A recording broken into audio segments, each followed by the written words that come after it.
आज के लेक्चर में हम लोग पढ़ेंगे principle of superposition of waves, तरंगों के अध्यारोपण का नियम क्या होता है। ठीक है, आपको पता है जब कोई भी वेव किसी मीडियम से पास होती है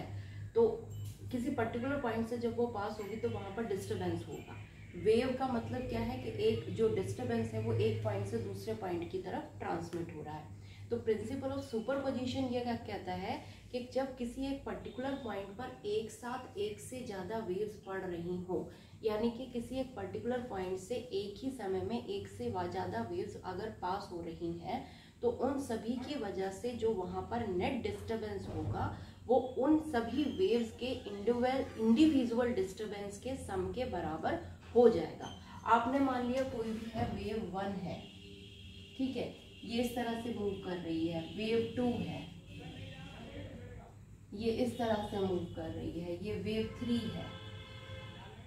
ठीक है, ये इस तरह से मूव कर रही है। तो ये तीन अलग अलग वेव्स हैं, इसकी वजह से इतना एम्पलीट्यूड है, इस तरह का डिस्टरबेंस है, इसकी वजह से ये डिस्टरबेंस हो रहा है और इसकी वजह से ये फॉर्म हमें मिल रही है। जब ये तीनों वेव्स एक ही पॉइंट पर पड़ेंगी तो उस पर्टिकुलर पॉइंट पर जो डिस्टरबेंस होगा वो इन सभी के डिस्टरबेंस के सम के बराबर हो जाएगा जो वो इंडिविजुअली क्रिएट कर रही हैं, बिना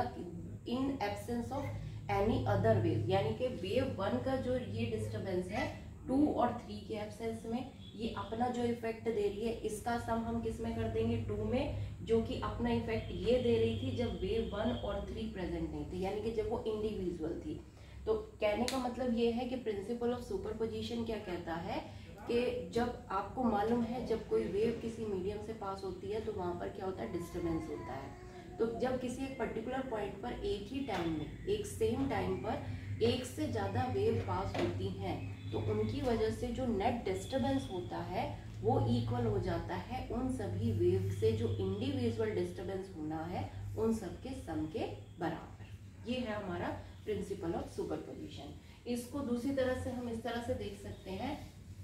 आपको पता है जब कोई भी वेव किसी पर्टिकुलर पॉइंट पे पास होती है तो उस पॉइंट पे जो भी पार्टिकल होता है वो क्या करता है, ऑसिलेट करता है, जिसका डिस्प्लेसमेंट हम किससे देते हैं, साइन या कॉस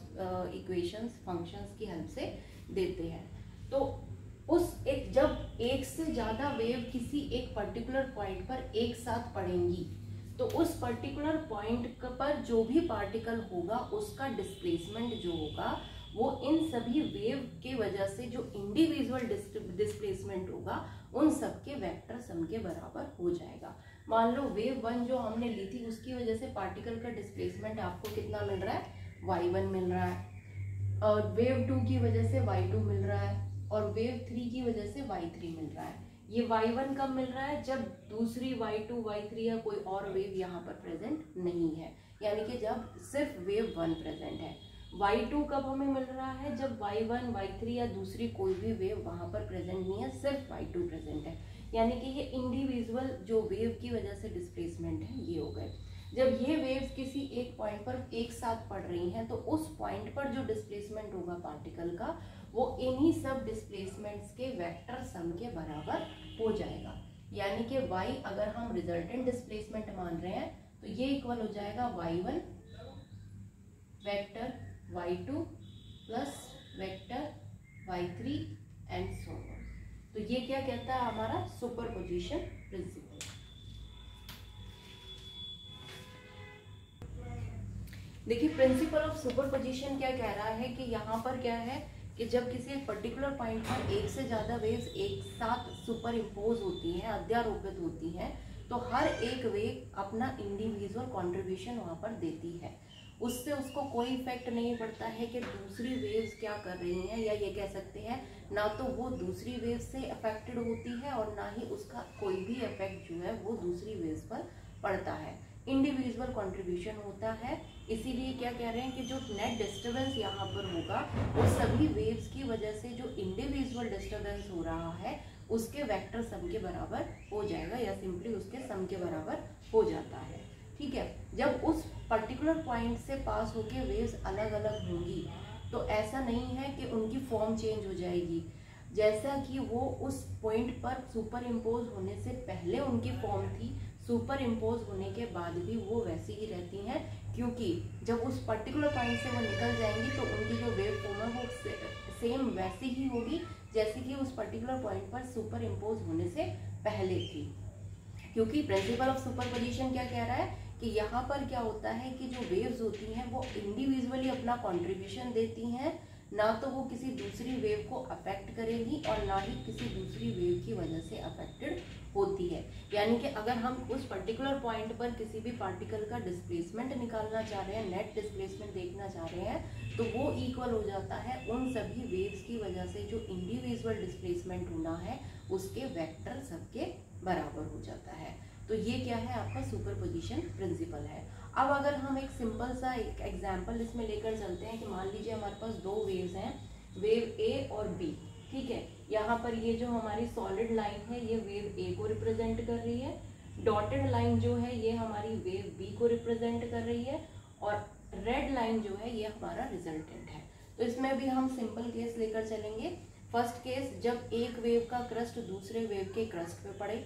और दूसरा केस जब एक वेव का क्रस्ट दूसरे वेव के ट्रफ पे पड़ रहा है।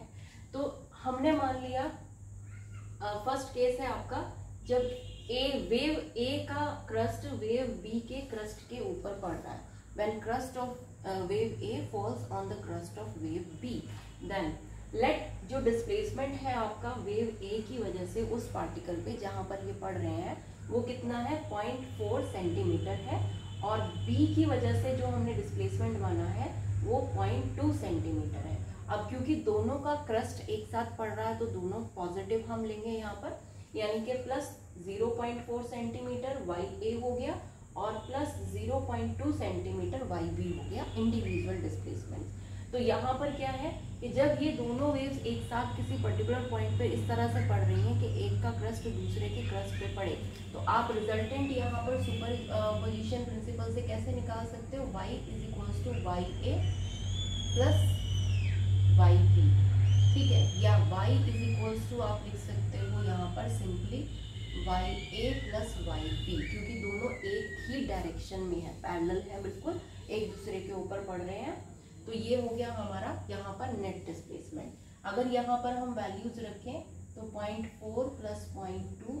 इज इक्वल्स टू आपका आ गया 0.6 सेंटीमीटर। ये हो गया रिजल्टेंट डिस्प्लेसमेंट उस पॉइंट पर जहाँ पर ए और बी एक साथ पड़ रहे हैं, जब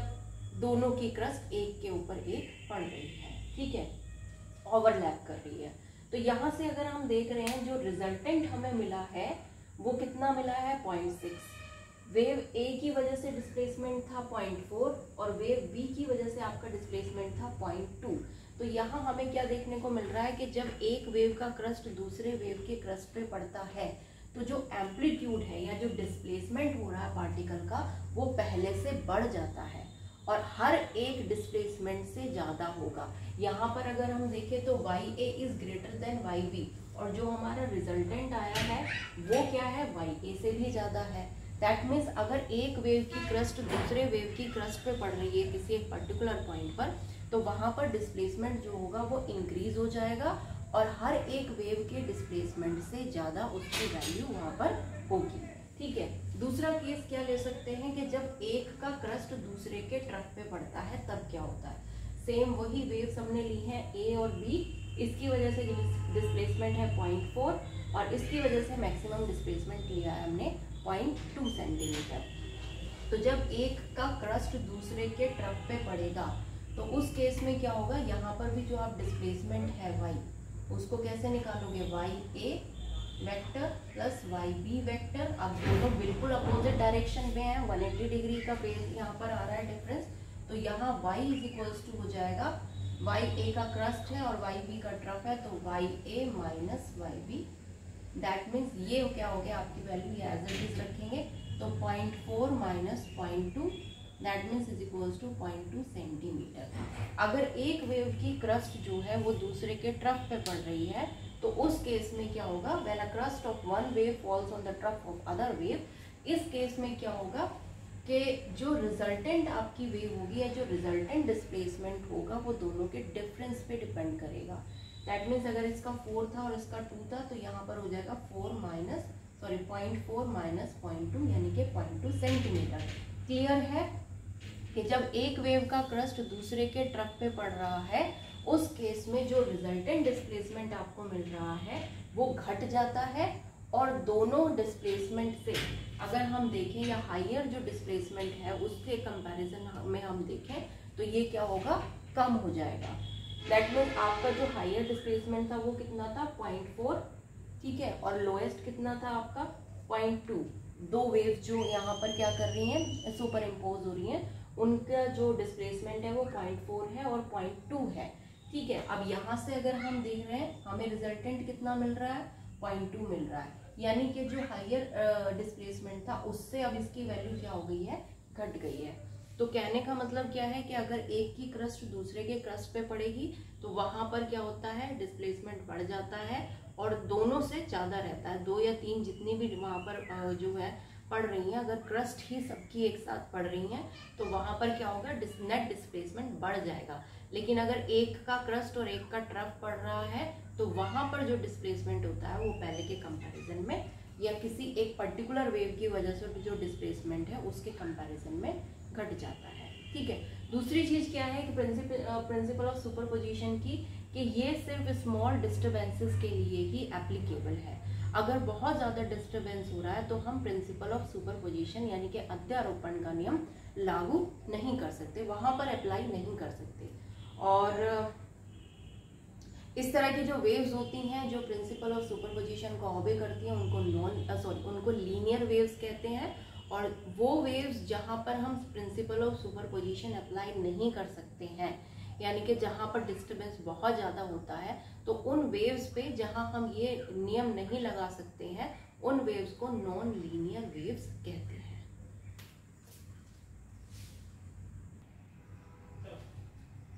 कुछ चीजें जो इसमें नोट करने की है, each wave preserve it's individuality. That means कि जो वेव होंगी वो इंडिविजुअली एक्ट करेंगी, इस तरह से बिहेव करेंगे that they have nothing to do with the other wave, ना तो वो दूसरी वेव को अफेक्ट करेंगी ना ही उनसे अफेक्टेड होती है। तो जो वेव है, पर्टिकुलर वेव की जो एक इंडिविजुअलिटी है वो वहाँ पर मेंटेन रहती है। दूसरा जो रिजल्टेंट होगा वेव्स के सुपरपोजिशन की वजह से, वो डिपेंड करेगा उन वेव्स के एम्पलीट्यूड, फ्रीक्वेंसी और उनके बीच में जो फेज डिफरेंस है उन सब चीज़ों पर। तीसरा इसकी एप्लीकेशंस क्या क्या है, इंटरफेरेंस का जो फिनोमेना होता है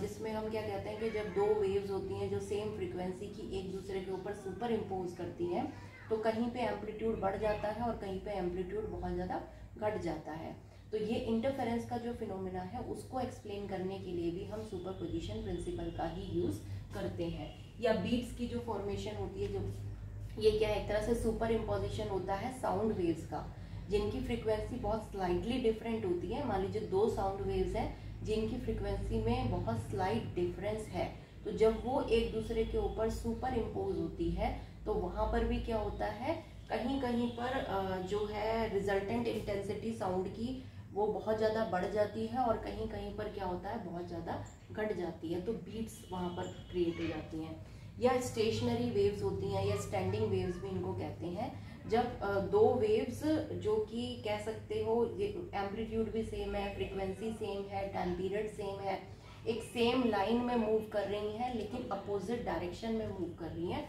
तो जब इस तरह की दो वेव्स एक दूसरे पे सुपर इम्पोज करती हैं तो वहाँ पर क्या होता है, स्टैंडिंग वेव्स प्रोड्यूस हो जाती हैं जिसमें नोड्स और एंटी नोड्स जो है उनका प्रोडक्शन होता है। तो ये सारे जो फिनोमेनाज हैं,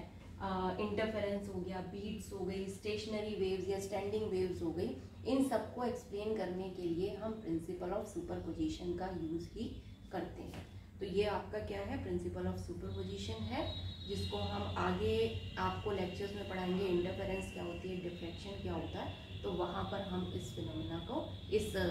प्रिंसिपल को यूज़ करेंगे।